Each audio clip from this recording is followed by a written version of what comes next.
प्रिय मित्रों, आप सबों को नमस्कार। सत्य वचन के आज की श्रृंखला में हम एक बार फिर आपका अभिवादन करते हैं। मैं आप सबकी सराहना भी करता हूं कि आप अपने लिए उत्तम बातों को चुनने में तत्पर हुए हैं या तत्पर बने हैं। समय बदल रहा है और इसलिए परमेश्वर के वचन पर मन लगाना एक बुद्धिमानी और ज्ञान की बात है। आप परमेश्वर की शरण में रहने के महत्व को जानते हैं और निश्चय परमेश्वर आपको इसका प्रतिफल देगा। इन दिनों हम अय्यूब के जीवन को देख रहे हैं दोस्तों, जिसकी समस्याओं का कोई हल दिखाई नहीं दे रहा है। दोस्तों, ये हमारे मन में भी एक प्रश्न खड़ा करता है कि उसके साथ इतनी निर्दयता क्यों की गई, क्यों इतनी परेशानी उस पर डाल दी गई। हम इस वृत्तांत से इसलिए गुजर रहे हैं कि हम इस बात को जाने कि इन परिस्थितियों में हमें कैसे चलना चाहिए या हमें क्या करना चाहिए यदि हमारे ऊपर ये परिस्थिति आए तब। अय्यूब को कुछ प्रकट नहीं था, लेकिन फिर भी वह परमेश्वर पर आशा रखे हुए था।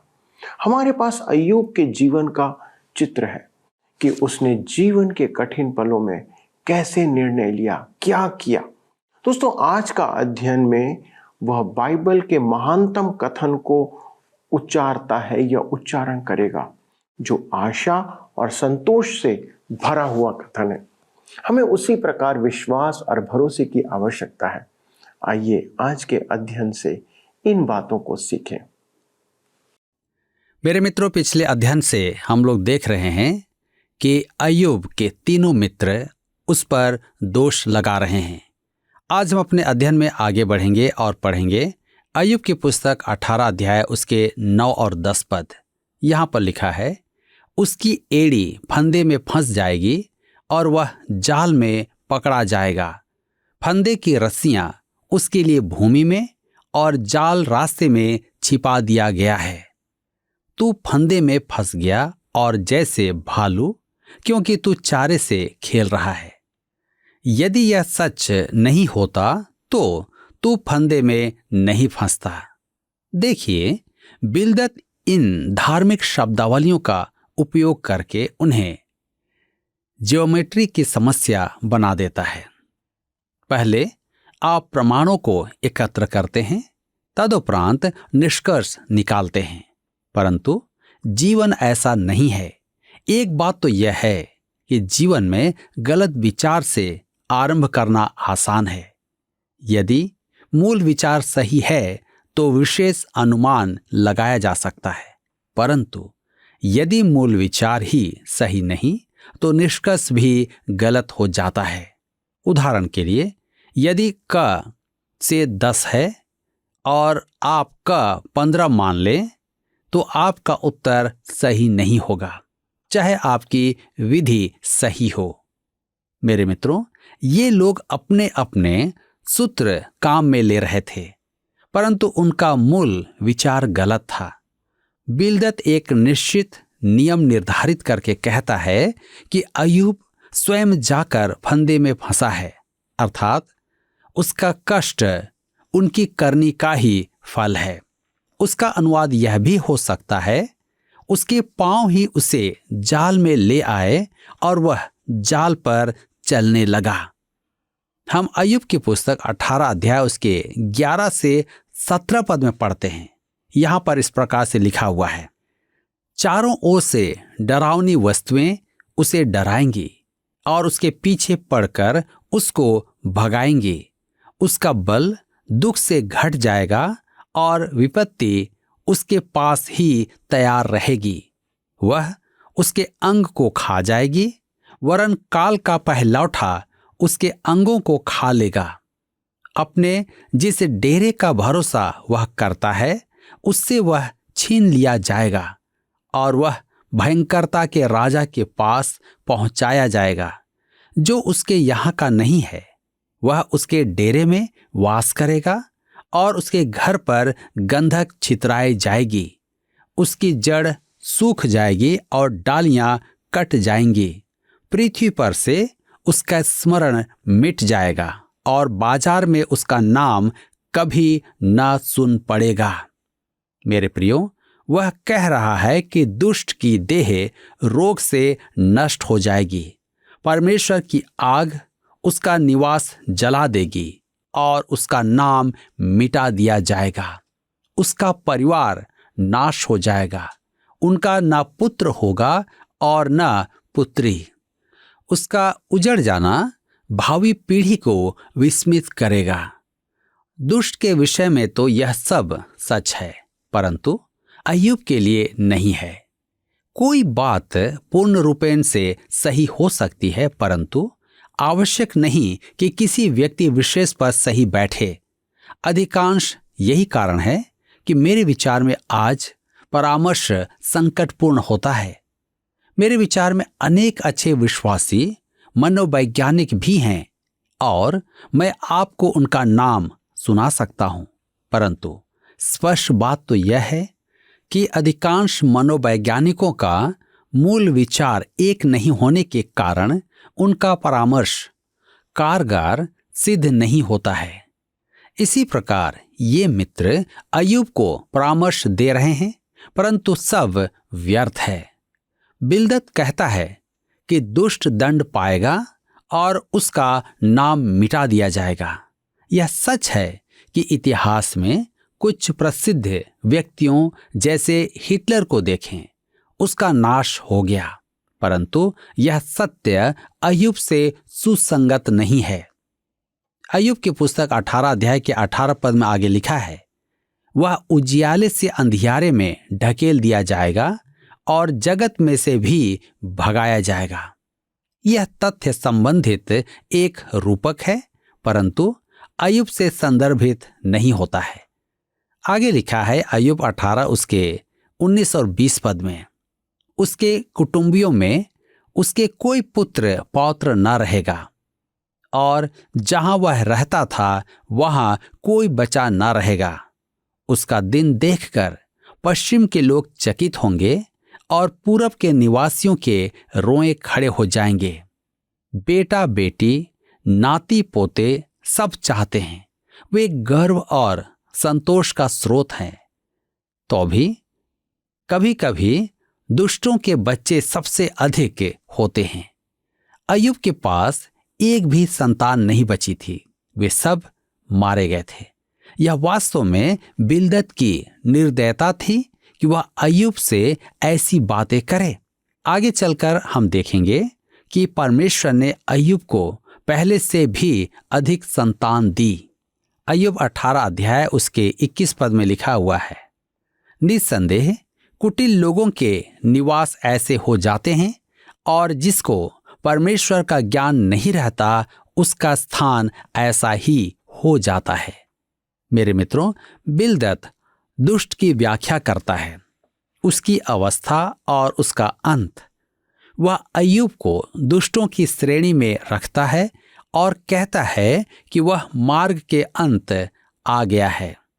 वह कहता है, अय्यूब ऐसा ही है और दुष्टों का वर्णन तुम पर सही बैठता है। निसंदेह यदि आप अय्यूब को देखें तो स्वीकार करना होगा कि दुष्ट की व्याख्या अय्यूब पर सही बैठती है। वे विश्वास ही नहीं कर सकते थे कि अय्यूब की दुर्दशा का कारण कुछ और भी हो सकता है। वे तो बस यही मानते थे कि वह दुष्ट है और पाप छिपा रहा है। वे उसके कष्टों का अन्य कोई और कारण स्वीकार ही नहीं करेंगे। अपने प्रतिवाद में अय्यूब कहेगा, क्या तुम यह नहीं सोच सकते कि परमेश्वर ने मुझे अपने जाल में फंसाया है और कारण नहीं दिया है? अतः इसकी अन्य व्याख्या है और आपका अर्थ निर्धारण सही नहीं है। मित्रों, यहाँ पर अध्याय 18 समाप्त होता है और अब हम अपने अध्ययन को अध्याय 19 से जारी रखेंगे और हम देखेंगे जिसका विषय है अय्यूब का प्रतिवाद। अय्यूब जो गलती करने जा रहा है वह यह है कि वह जानता है उसके मित्र गलत हैं, परंतु इसका अर्थ यह नहीं कि वह सही है। उसका स्वभाव भी गलत है। उसके मन में परमेश्वर की गलत धारणा है, जबकि कभी कभी उसे ज्योति प्राप्त होती है। आइए पढ़ें अय्यूब 19 अध्याय उसके 1 और 2 पद। लिखा है, तब अय्यूब ने कहा, तुम कब तक मेरे प्राण को दुख देते रहोगे और बातों से मुझे चूर चूर करोगे? यदि यह कोई खेल होता तो प्रशिक्षक कह सकता था कि दूसरी टीम ने हमारी सुरक्षा तोड़ दी थी। अय्यूब के कथित मित्र उसकी सुरक्षा तोड़ रहे थे। अय्यूब 19:3 में लिखा है, इन 10 बार तुम लोग मेरी निंदा ही करते रहे। तुम्हें लज्जा नहीं आती कि तुम मेरे साथ कठोरता का बर्ताव करते हो? मेरे प्रियो, विवाद बढ़ता गया और अय्यूब तथा उसके मित्रों में दूरी बढ़ती गई। वे तो गलत थे ही, अय्यूब भी गलत हो गया। अय्यूब का विचार था कि वे गलत हैं, इसलिए वह सही है। यदि अय्यूब का विवेक और जीवन परमेश्वर की उपस्थिति में खुला रहता तो वह क्या कहता? मैं अपना विचार प्रस्तुत करता हूं। उसे अपने मित्रों से विवाद नहीं करना था। दुर्भाग्य की बात यही है कि हम सब अपनी रक्षा में प्रतिवाद प्रस्तुत करते हैं। मैं परमेश्वर का धन्यवाद करता हूं कि उसने मुझे उपदेश एवं शिक्षा देने का वरदान दिया है, परंतु मैं आपको स्पष्ट बता देना चाहता हूं कि यह संकट का काम है, क्योंकि इसमें आप आलोचना और कटाक्ष के लिए उपलब्ध हो जाते हैं। समय समय पर मुझसे कहा जाता है, आप अपने बचाव में क्यों नहीं बोलते हैं? आप अपने बचाव में एक छोटी पुस्तक ही लिख दें। इसका उत्तर है, मुझे इसकी आवश्यकता नहीं है। किसी ने कहा कि आपके मित्र आपको जानते हैं, इसलिए उन्हें समझने की आवश्यकता नहीं और आपको बैरी समझने के बाद भी नहीं समझेंगे। समय के साथ साथ मैंने सीख लिया है कि परिस्थितियां स्वयं ही समझा देती हैं। मेरे विचार में ऐसी परिस्थितियों में समझाने का प्रयास आवश्यक नहीं। यही कारण है कि मेरे अपने विचार में अय्यूब को कुछ कहने की आवश्यकता नहीं थी। वह केवल हाँ करता रहता। वह उनकी बातें सुनता और नमस्कार कहकर उन्हें बाहर का रास्ता दिखा देता। परंतु अय्यूब विवाद करके अपने आप को निर्दोष सिद्ध करना चाहता था। मुझे कुछ भक्तों का स्मरण है जिन्हें समय से उचित सिद्ध किया गया है। समय ने उनके कामों को उचित ठहराया और सिद्ध कर दिया कि उन पर लगाए गए दोष सब झूठे थे। मेरा अपना विचार यही है कि अय्यूब चुप रहता तो अच्छा होता। उसे अपने बचाव में कुछ भी कहने की आवश्यकता नहीं थी। वह अपने मित्रों से विलग हो गया था। यदि वह चुप रहता तो उसके मित्र उस पर 10 दोष नहीं लगाते। स्पष्ट है कि वह इस तथ्य को समझ नहीं पाया था। अय्यूब 19:4 में लिखा है, मान लिया कि मुझसे भूल हुई, तो भी वह भूल तो मेरे ही सिर पर रहेगी। मेरी भूल तो मैं ही जानता हूं, दूसरा नहीं।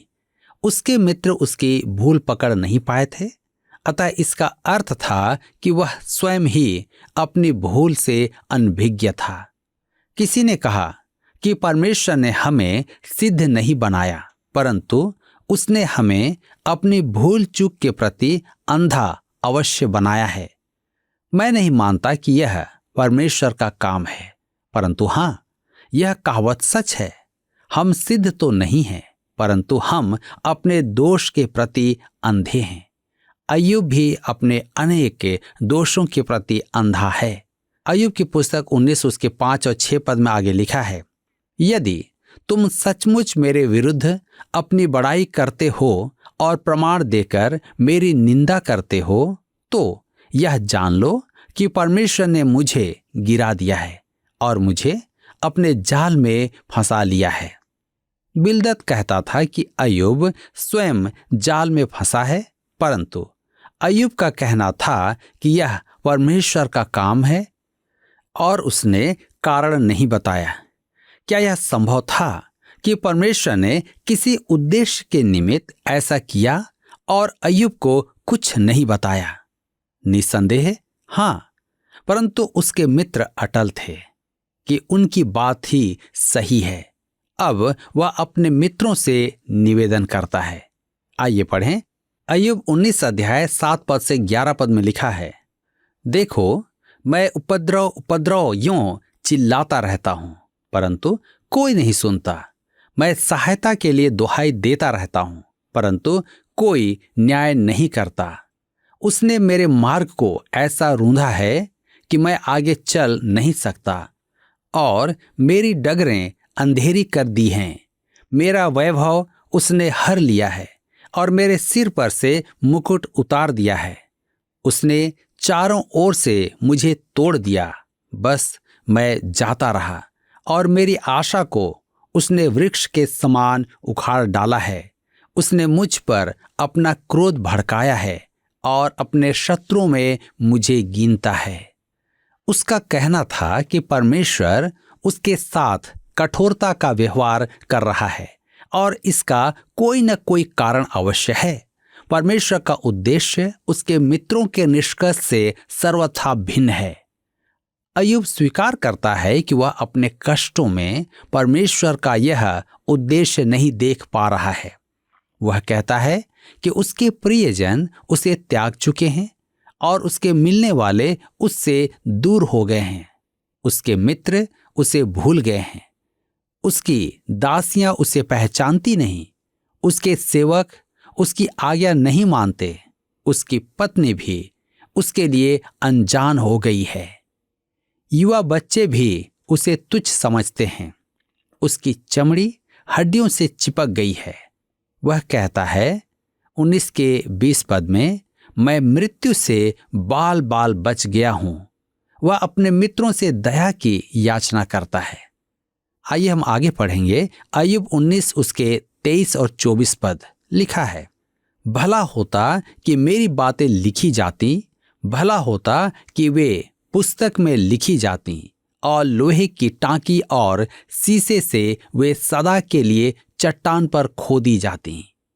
अय्यूब की मनोकामना थी कि उसकी बातें लिख ली जाएं। यदि सबसे बड़ा बैरी लिखे तो भी वह स्वीकार करेगा। वह चाहता था कि उसकी बातें चट्टान में खोदकर लिख दी जाएं कि वह कह पाए, देखो, मेरे बैरियों ने मेरे बारे में क्या कहा था और वह मेरी प्रशंसा करें। क्या आप चाहते हैं कि आपका सबसे बड़ा बैरी आपकी जीवनी लिखे? मुझे तो अपने घनिष्ठतम मित्र पर भी विश्वास नहीं है कि वह मेरी जीवनी लिखे।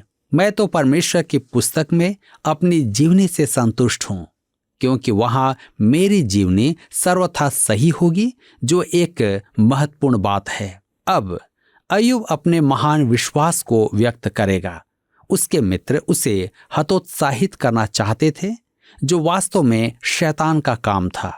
शैतान ने उसके मित्रों द्वारा उसे ऐसे स्थान पर खड़ा कर दिया था जहां वह दीन होने की अपेक्षा परमेश्वर के सामने अपने बचाव का प्रयास कर रहा था। परंतु अय्यूब अभी पूरी तरह टूटा नहीं था। उसके मित्र उसे पूरी तरह हतोत्साहित नहीं कर पाए थे। वह अब भी परमेश्वर में बहुत विश्वास रखता था और यहाँ वह बाइबल की महान गवाहियों में से एक गवाही देता है, और इस गवाही का महत्व यह है कि गवाह रोगी है और मरने पर है। उसका सर्वनाश हो गया है। वह परमेश्वर के कठोर अनुशासन प्रशिक्षण के अधीन है। उसे कोड़े की मार का दर्द अपनी पीठ पर हो रहा है, परंतु इसके उपरांत भी वह कहता है, अय्यूब 19 उसके 25 से 27 पद में, मुझे तो निश्चय है कि मेरा छुड़ाने वाला जीवित है और वह अंत में पृथ्वी पर खड़ा होगा, और अपने खाल के इस प्रकार नष्ट हो जाने के बाद भी मैं शरीर में होकर परमेश्वर का दर्शन पाऊंगा। उसका दर्शन मैं आप अपनी आंखों से अपने लिए करूंगा और कोई दूसरा नहीं। यद्यपि मेरा हृदय अंदर ही अंदर चूर चूर भी हो जाए। अय्यूब रोगावस्था में अपने विनाश से आघातग्रस्त कहता था कि वह मरना चाहता है। वह अनंत मृत्यु नहीं, शारीरिक कष्ट से मुक्ति हेतु प्राण त्याग की कामना कर रहा था। वह जानता था कि उसका पुनरुत्थान होगा। वह जानता था कि वह देह में परमेश्वर को देखेगा। चाहे कीड़े उसकी देह को नाश कर दें, वह मृत्यु को उत्थान को मानता था। मेरे मित्रों, हमारी देह मिट्टी में मिल जाएगी। मसीह में मरने वालों की देह सो जाएगी और आत्मा तुरंत मसीह के पास पहुंच जाएगी। यह कैसी अद्भुत बात है। अय्यूब फिर अपने मित्रों से आग्रह करता है। अय्यूब 19 उसके 28 और 29 पद में, तो भी मुझ में तो धर्म का मूल पाया जाता है, और तुम जो कहते हो हम इसको कैसे सताएं, तो तुम तलवार से डरो, क्योंकि क्रोध का परिणाम तलवार का दंड है, जिससे तुम जान लो कि न्याय होता है। तुमने जो मुझसे कहा उसके लिए क्या तुम परमेश्वर से नहीं डरते? उनके समस्त आरोपों के उपरांत भी अय्यूब विश्वास से नहीं डगमगाया। उसे पूर्ण विश्वास था कि मुक्तिदाता आएगा और वह मुक्ति पाने वालों में गिना जाएगा। मेरे मित्रों, क्या आज आपका विश्वास है कि आपका मुक्तिदाता आपको मुक्त करेगा? पिछले प्रश्न का उत्तर है डी, परमेश्वर। जब मनुष्य कहता है कि उसने पाप नहीं किया है, तब वह परमेश्वर को झूठा ठहराता है। आज का प्रश्न है, मनुष्य अपने पापों और गलतियों को छुपाने के लिए परमेश्वर के सामने प्रतिवाद प्रस्तुत करता है, जो खाली स्थान है। ए अनुचित है, बी पाप है, सी उचित है, डी न्यायसंगत है। मित्रों, इस प्रश्न का उत्तर हमें कल सुबह 6 बजे से पहले विकल्प ए, बी, सी या डी के साथ अपना नाम, पता, स्थान के साथ 9651433397 पर SMS या व्हाट्सएप करें। सभी विजेताओं को विशेष पुरस्कार प्रदान किए जाएंगे। धन्यवाद। क्या आपको यह कार्यक्रम पसंद आया? अभी हमें एक मिस कॉल करें और आप अगले विजेता हो सकते हैं।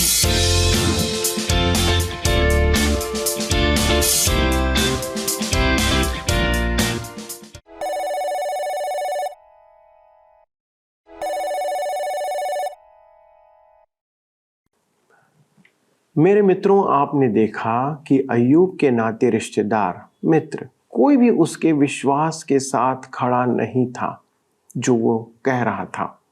जब उसे एक सांत्वना देने वाले की आवश्यकता थी, ढाढ़स देने वाले की आवश्यकता थी, शांति देने वाले की आवश्यकता थी, तब वे उसके जीवन पर क्रूरता से वकालत कर रहे थे कि जरूर उसने कोई ना कोई पाप किया होगा।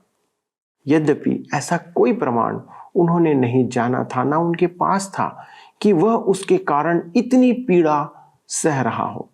दोस्तों, ऐसे व्यक्ति से आप क्या आशा रख सकते हैं? क्या वह परमेश्वर पर अपने विश्वास को बनाए रखेगा? दोस्तों, यह संभव बिल्कुल नहीं है। मैं अपने जीवन पर निश्चय संदेह कर सकता हूं। अय्यूब के पास अपने हालात का उत्तर नहीं था, लेकिन वह स्वीकार करता है कि वह परमेश्वर को नहीं समझ पा रहा है, उसकी योजना को नहीं समझ पा रहा है कि क्यों ऐसा वो उसके जीवन में होने दे रहा है।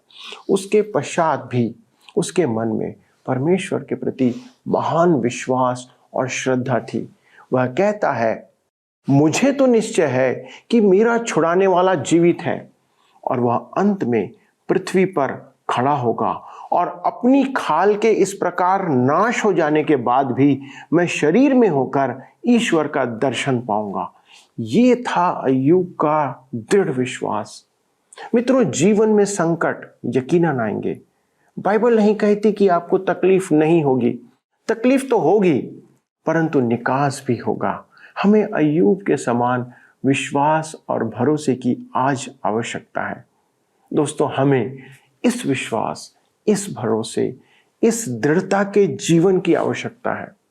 आइए उसके लिए प्रार्थना करें। हमारे स्वर्गीय पिता परमेश्वर, प्रभु, आप यदि हमसे किसी बात को चाहते हैं तो वो यही है कि प्रभु, हम संपूर्ण मन से, अपने देह, प्राण और आत्मा से या जो कुछ हम में है उस सब से सिर्फ आप पर भरोसा रखें। पिता, मनुष्य के लिए बहुत कठिन है, कई बार असंभव होता है।